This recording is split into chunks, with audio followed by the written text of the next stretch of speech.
కాకుమాన్ రాజశేఖర్ గారు ఉన్నారు, YSR Congress party senior నాయకులు, మాజీ కార్పొరేషన్ చైర్మన్. కాకుమాన్ గారు, good evening sir. Good evening అండి. కాకుమాన్ గారు, వినిపిస్తుందా నా వాయిస్ మీకు? వినపడుతుందండి సార్. మీరు మ్యూట్లో ఉన్నారు సార్, ఒకసారి అన్మ్యూట్ చేయండి. లేదండి, నేను మ్యూట్లో లేను.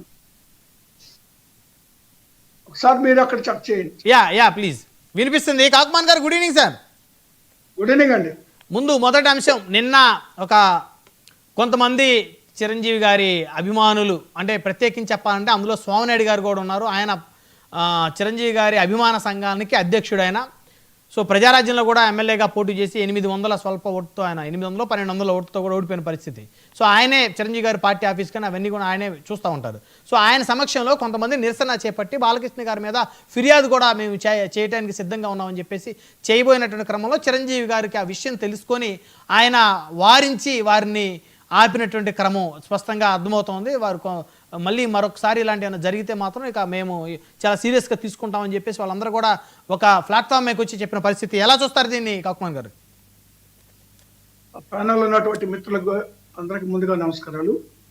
బ్రహ్మనాయుడు గారు, ఈ అంశము చిరంజీవి గారి మీద మాట్లాడడం అనేటువంటిది లేదా బాలకృష్ణ గారు ఇదేదో కొత్త అంశం కాదు. గతంలో కూడా ఆయన చిరంజీవి గారి మీద విమర్శలు చేసినటువంటి సంఘటనలు చూసాం మనం.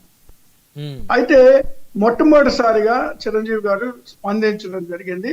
చాలా చక్కగా క్లారిటీ కూడా ఇవ్వడం జరిగింది. అందులో మరి జగన్మోహన్ రెడ్డి గారిని కూడా మరి వీళ్ళు రాజకీయ ప్రయోజనాల కోసం చిరంజీవి గారిని అవమానించారు అనేటువంటిది వీళ్ళు ప్రచారం చేసుకున్నారు ఎన్నికల ముందు, దాన్ని లబ్ధి పొందారు. కానీ అదే చిరంజీవి గారు మళ్ళీ క్లారిటీ ఇచ్చారు. జగన్మోహన్ గారు ఎంతో గౌరవించారు, మేము వెళ్ళిన సమస్యల మీద ఆయన పరిష్కరించారు, సినిమా ఫీల్డ్ కి మేలు జరిగింది, దానివల్ల మేలు జరిగినటువంటి వాళ్ళలో బాలకృష్ణ గారే మొట్టమొదటి వ్యక్తి. బాలకృష్ణ గారు కూడా లేదా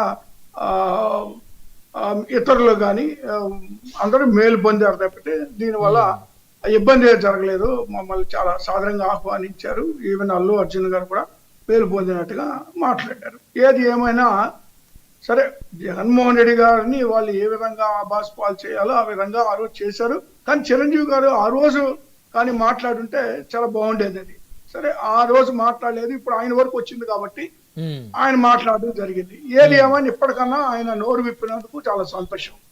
తర్వాత వచ్చేసి ఇప్పుడు వాళ్ళందరూ కలిసి మరి మీటింగ్ వేయడము, లేకపోతే కంప్లైంట్ ఇవ్వాలా, కొన్ని వందల కంప్లైంట్స్ ఇవ్వాలా అనేటువంటి దాని మీద కూడా ఒక చర్చ జరిగినట్టుగా నేను కూడా టీవీలో పేపర్లో చూడడం జరిగింది.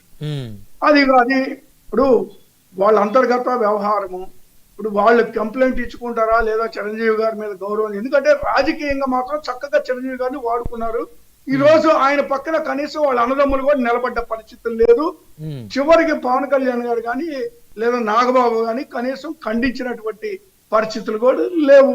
ఇది ఇంతకన్నా దుర్మార్గమైనది ఏముంటది? అన్నదమ్ములు ఆయన పక్కన లేరు, కనీసం ఫ్యాన్స్ అన్న నిలబడి కంప్లైంట్ ఇస్తామని బయటికి రావడం కూడా అది ఆహ్వానించదగిన విషయం చిరంజీవి గారికి సంబంధించి. అయితే దాన్ని కూడా చిరంజీవి గారు సహజ గుణము, ఆయన వివాదాలకు కోరు కాబట్టి ఇలాంటి కంప్లైంట్స్ అవన్నీ వద్దు అని వాళ్ళని ఏదో వారించి ఆపినట్టుగా చూస్తా ఉన్నాం. అయితే దీనివల్ల వైఎస్ఆర్ కాంగ్రెస్ పార్టీకి వచ్చేదేంటి, పోయేదేంటి? వాళ్ళు కంప్లైంట్ ఇస్తే ఏంటి, ఇవ్వకపోతే ఏంటి, లేదా బాలకృష్ణ మీద వాళ్ళ చర్యలు తీసుకుంటే ఏంటి, తీసుకోకపోతే మాకేంటి?